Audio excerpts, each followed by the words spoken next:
Tonight, manhunt for Russian national accused of sharing explicit images and videos of Ghanaian women without consent. As Communications Minister Sam George serves notice, the government will prosecute him in absentia, pushing for an international arrest warrant through Interpol. And just for the avoidance of doubt, we want to state for emphasis, the two ministries know who the individual is.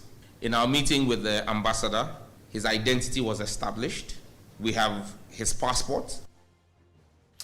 Details plus analysis here on Top Story, brought to you always by Telecell, connecting energies, Holy Insecticide Spray and Coil. Enjoy Holy Sleep, and also by Short Pension Trust, into the future with you. My name is Samuel Kojo Brace.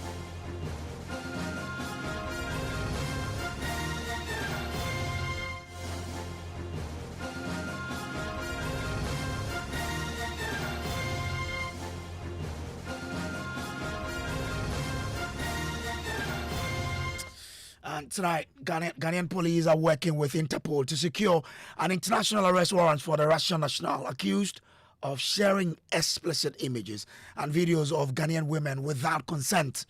The accused Russian national allegedly obtained intimate images and videos of Ghanaian women through fraudulent means and shared them online without their consent. Several women have come forward filing formal complaints, prompting the government's swift response. Communications Minister Sam George says they will prosecute him in absentia following complaints from affected women describing their actions as criminal and vowing to pursue accountability. That are being processed by the CID, and CID is working with us to escalate this to Interpol to issue an international arrest warrant for the gentleman. And so we're leaving no stone unturned. We are also preparing through the Cybersecurity Authority to present a docket through the Police Service and Attorney General for prosecution in absentia in our courts. And so this is not a matter that is just for this press conference. We'll pursue this matter to its logical legal conclusion. And so the CID is working with us to activate the Interpol protocols to issue an international arrest warrant for the gentleman. And just for the avoidance of doubt, we want to state for emphasis that the two ministries know who the individual is. In our meeting with the ambassador, his identity was established. We have his passport, which we'll be sharing with the media, his Russian passport. His first name is Vladislav, and his last name is Lyulkov. His passport with which he entered the country will be shared with the media so that his identity is also made known. And let us be clear, not all the women he has publicized were engaged in an intimate encounter with him. Some of the cases that have come to us, he barely met the women at the malls, said hi to them, engaged them, and there is actually no video, per the work the cybersecurity has done in some of those instances, of him and those ladies beyond the mall encounters. However, he splashed their images as though he had intimate encounters with all of these ladies. That is evil, and such a person must be brought to face the full rigors of the law. Now, Sam George also provided details of their meeting with the Russian ambassador to Ghana. Take a listen. Preliminary investigations by our cybersecurity and law enforcement agencies indicate that the suspect allegedly recorded private encounters without consent for publication and subsequently monetized the content through online platforms. These activities reportedly involved charging fees for access and receiving payments through cryptocurrency channels. The government of Ghana has initiated steps to trace and secure relevant digital and financial evidence, and this is being led by the Cybersecurity Authority, and we must commend them for the extremely great work they've done in the last 72 hours. In view of the transnational nature of this matter, together with the Minister for Gender, Children and Social Protection, Honorable Dr. Agnes Namomo-Late, we held a formal engagement with the Russian ambassador to Ghana, His Excellency Sergei Bednikov, this morning to brief him on the status of our investigations and to formally submit a detailed brief through diplomatic channels.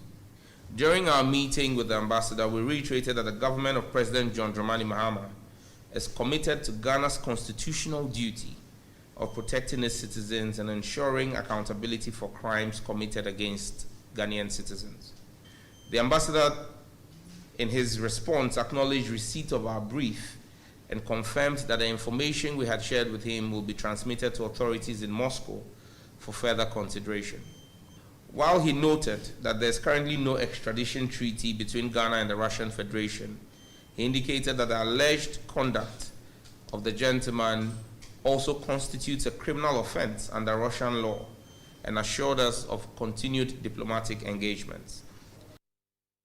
Also, that's Minister for Communications, Samuel Nate George, there on the outcome of the meeting they had with the Russian ambassador to Ghana. But the question a lot more people will be asking is what is happening to these women who were captured in these footages we've seen? Well, Minister for Gender, Children and Social Protection, Agnes Naimomolate, says some of the victims have indeed reached out to the ministry, and the ministry is providing these victims with counseling. Children and Social Protection, like we said, is collaborating with the Minister for Communication. And some of the ladies have reached out to us, and all issues concerning progress made on this case are being handled in high confidentiality. We are also assuring those who are yet to reach out to us that they can come out. The nation is with them. Don't worry too much about those who initially threw you under the tracks. We are here to support you as a ministry, as a government. And if you've listened to His Excellency John Dramani Mahama, his intention and work and commitment is to reduce vulnerability. So anything that makes you vulnerable, we are there for you. And to also make sure that we don't leave anybody behind in this research agenda. And so we are here to support you. And that is the collaboration we have here. Reach out to us and you are assured of confidentiality. Thank you. Well, that is the Minister for Gender and Social Protection there. Now, we have been tracking the digital footprint of the Russian national, and my colleague Gemma is in the studio to help us out with what we do know. Gemma, in how many countries has the suspect allegedly carried out his activity, and what specific steps are the authorities taking in response? So, Sam, our checks so far indicates the suspect has been in two countries, Kenya and Ghana. In Ghana, the incident has drawn condemnation at the highest level. We heard the communications minister, and we've also heard from the president. And information reaching us this afternoon suggests the suspect has been identified as a Russian national. You heard the communications minister. Authorities have reportedly sought assistance from INTERPOL and other relevant security agencies. The communications minister also indicated that processes are being explored toward possible extradition. At a meeting today between Ghanaian authorities and the Russian ambassador, the ambassador acknowledged receipt of the formal brief and confirmed the issue. Now, in Kenya, we understand the Ministry of Gender is taking an action. Yes, so the Ministry of Gender has also issued a statement. The Ministry of Gender, Kenya. Yes, directing security agencies to investigate it, and also the prosecutorial agencies to act with urgency, including collaborating with international authorities due to the cross-border nature of the case. Thank you very much. So that is what we've tried to find out for you, to really get you to appreciate who this guy is. Is this the first time he's doing this on the African continent or what? Now we don't know that Ghana is not the only first time. We also do know now that the government is providing some counseling assistance to some of the women who have come forward to open up on this particular matter. And we also do know now that the government has established contact with the Russian authorities in trying to see what they could do. And we're also being told that they're exploring Interpol options to get this guy to face the law. But one thing is that they do give that bold order or suggestion that the guy, this Russian national, will be prosecuted in absentia. We have a lot of discussions on this particular matter coming up here on Top Story. Do stay with us.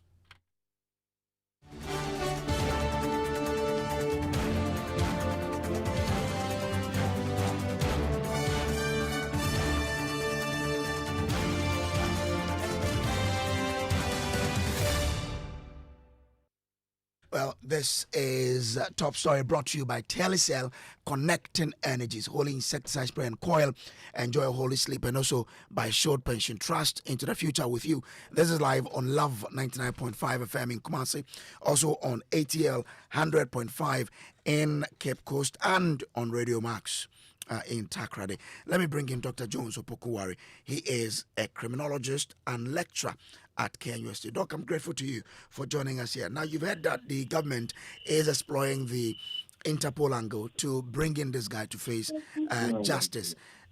From your knowledge of how Interpol operate and you being a criminologist, will this get the guy to really face justice in Ghana?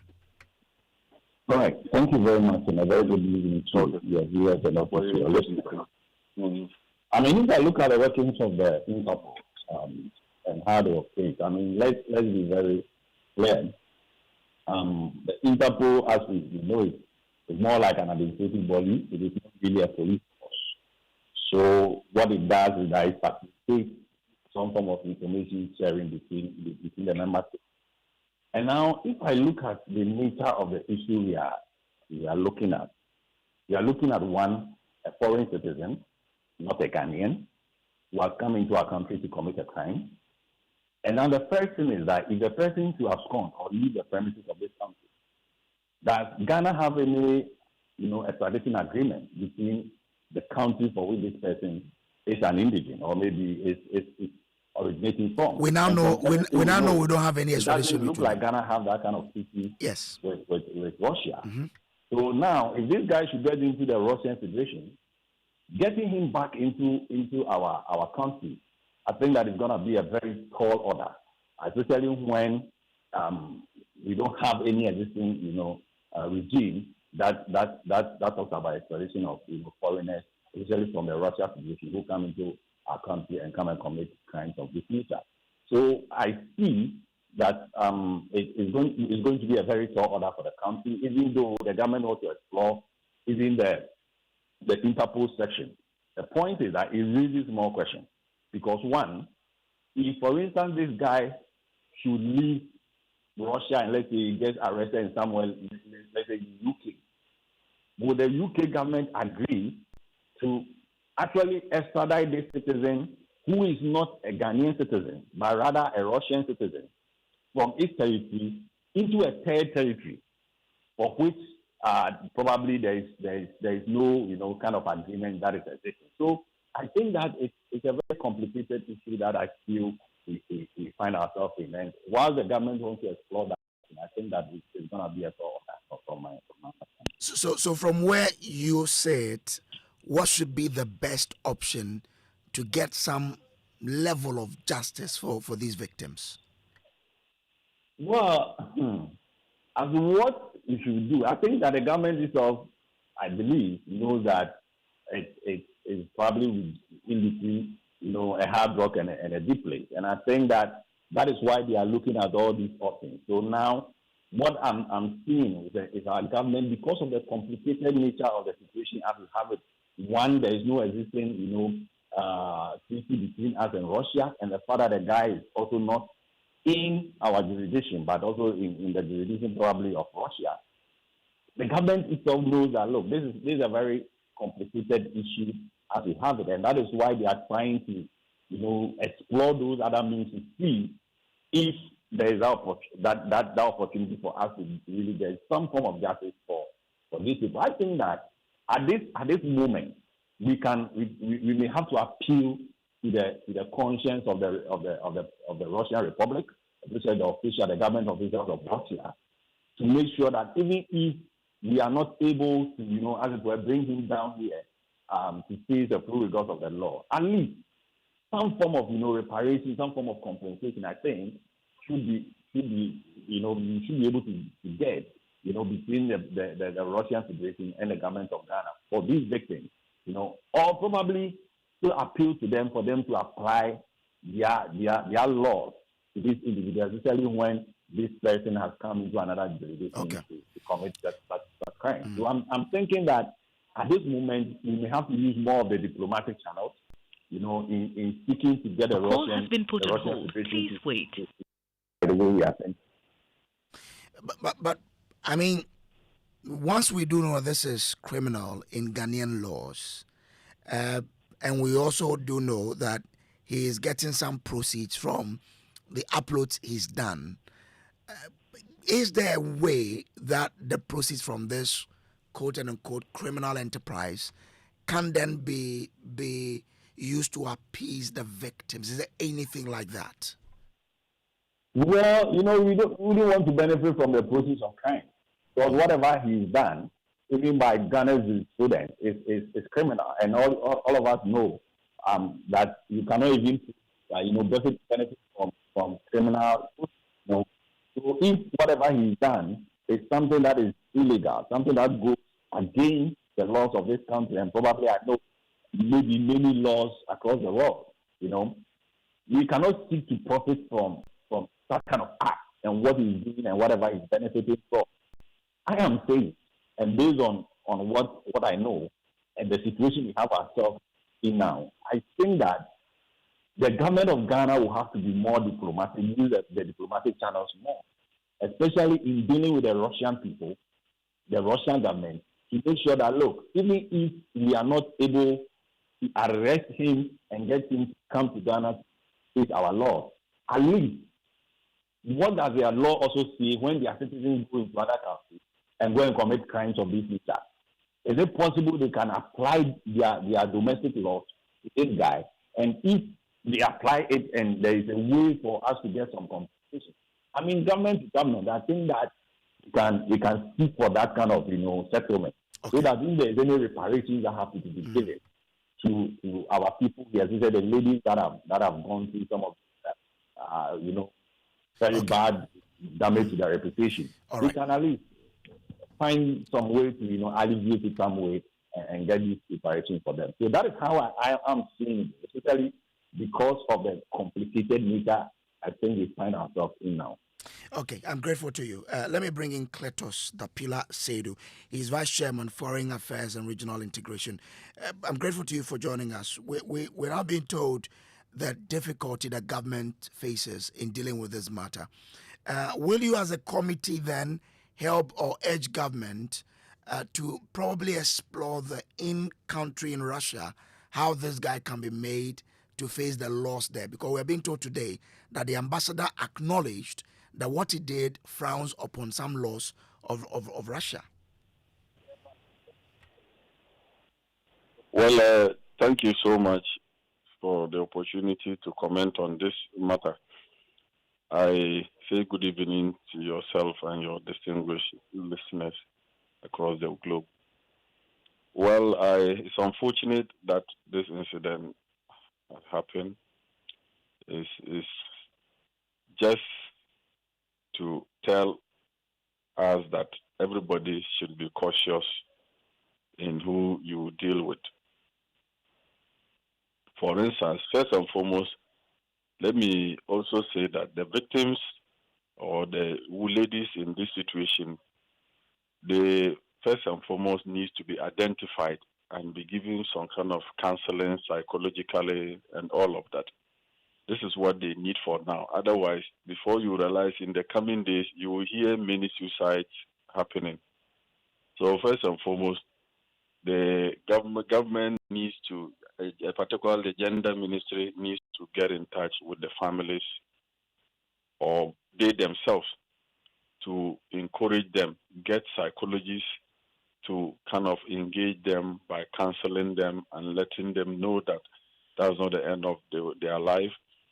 The future is still bright. It's a thing. It's something that will pass. Pain, for every pain, it will always die off. No pain stays forever. So they need this kind of psychological counseling before we then look at the person involved.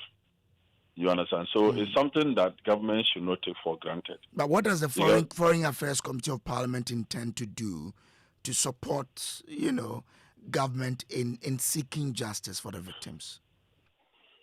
Well, the first and foremost, diplomatic appeal. Diplomatic appeal is what we can use. If diplomatic appeals, which seems to be failing, then we can trigger international tools like Interpol. Or we can still go ahead and try him in absentia, which will mean that many countries will know that this person committed a crime in Ghana and was tried in absentia and he's serving a jail term or a number of terms, which is possible because it has to be done. Something has to be done. Okay. Some punishment ought to be meted out Okay. to serve as deterrent. Because this person, even what I also want the Foreign Affairs Ministry to do, or like what my committee will urge the ministry to do, is that he traveled through the borders of Ghana. He used the airport. He has his passport details, and through that, they can get every detail of that young man. So I've heard people saying that the name being mentioned is not even a Russian name. People can identify the person. I said, no, it's not true. If you check his details, how he exited Ghana, we should be able to trace and know him and even know his family ties, where we can even sort of punish them, not just the guy, because we can even punish his family, immediate family, to let them know that if you don't produce your son to come and face charges because he committed A, B, C, D crime, we will not even permit you to come to this country. I'm grateful to you. Kletos Depila Seidu is Vice Chairman, Foreign Affairs and Regional Integration Committee of Parliament. Let me bring in Professor Kojo Brace.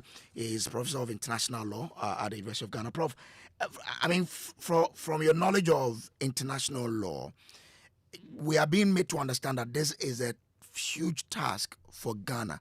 But is there a legal basis for, say, France to extradite this Russian citizen to Ghana if he's arrested through the Interpol system? Well, thanks for having me. I don't know where this alleged criminal is, but to avoid the situation where we see the possibility of facing a number of stumbling blocks from Russia, and there's also the likelihood that he might not be in Russia now. Wherever he might be, if that country is a member of Interpol, the Interpol option can be explored. But we must say that it is not an easy task. Before anything can go on through Interpol, victims should have complained, and some investigation should have been done, and well, Prof, we do know now that victims have complained, and that is what has caused government to start acting. So that bit has been covered. But have charges been laid against this person? We cannot tell. That also needs to be covered, yeah. Because Interpol will act based on the fact that a crime has been committed and charges have been laid, and it has not been possible to, or this person has escaped from justice and become a fugitive. So that will be the basis for Interpol to come in. So that is the first thing that should be done. The second thing that, or the likely hurdle that needs to be cleared now is that when Interpol receives these requests, it will have to cooperate. There should be a cooperation with the country where this suspect is, so that they will then decide if all the necessary processes have been taken through, and then that country will then decide if it wants to extradite this person to Ghana. At that stage, that country may also want to look at whether there's an extradition treaty between the two countries. And of course, Interpol will also check to know that This is not a political crime. So it's possible that that angle will not be difficult to clear. But Prof, when it he's is not a citizen of Ghana but of Russia, will it be that easy for a third party which is able to arrest this guy to extradite him to Ghana straight away? It is possible. Okay. Going through Interpol. But what we also need to note is that it is not the red notice that Interpol will issue is not necessarily an international arrest warrant. So it will call for cooperation between Ghana and that particular country to make sure that that country will recognize that a crime has been committed. This is a crime that is also an act which will also be considered a crime in that particular country, and so it will then initiate a process where this person can be brought to Ghana for trial. So from this, must we be hopeful that the victims may possibly get some justice of a sort? Well, yes, it depends on the circumstances, as I've said. So if these conditions are cleared, then with the agreeing that it will cooperate with requests by Ghana and working through Interpol, that possibility exists. Prof, I'm grateful to you for your education this evening. Professor Kojo Brace, he is Professor of International Law at the University of Ghana. This has been Top Story. My name is Samuel Kojo Brace. Up next is Newsnight. There are many reasons to connect, and it's all to put